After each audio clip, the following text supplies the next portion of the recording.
الحمدللہ رب العالمین والصلاة والسلام علی سید المرسلین اما بعد فاعوذ باللہ من الشیطان الرجیم بسم اللہ الرحمن الرحیم۔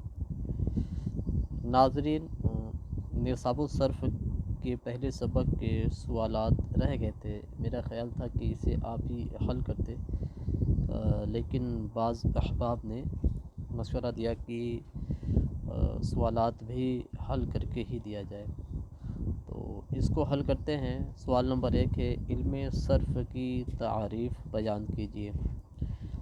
اس کا جواب ہے، علم صرف کی تعریف ایسے اصول و ضوابط جن کے ذریعے ایک کلمہ سے دوسرا کلمہ بنانے اور ان میں تبدیلی کرنے کا طریقہ معلوم ہو۔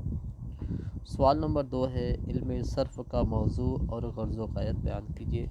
اس کا جواب ہے، علم صرف کا موضوع صیغہ کے اعتبار سے کلمہ ہے، اور اس کی غرض و غایت یہ ہے کہ صیغوں کو بنانے اور ان میں تبدیلی کرنے میں ذہن کو غلطی سے بچانا ہے۔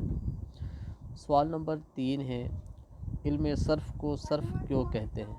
اس کا جواب یہ ہے، صرف کا لغوی معنی پھیرنا ہے، چونکہ اس علم میں ایک کلمہ کو پھیر کر اس کی مختلف صورتیں بنانے کے طریقے بیان کیے جاتے ہیں، اس لیے اس علم کو علم صرف کہتے ہیں۔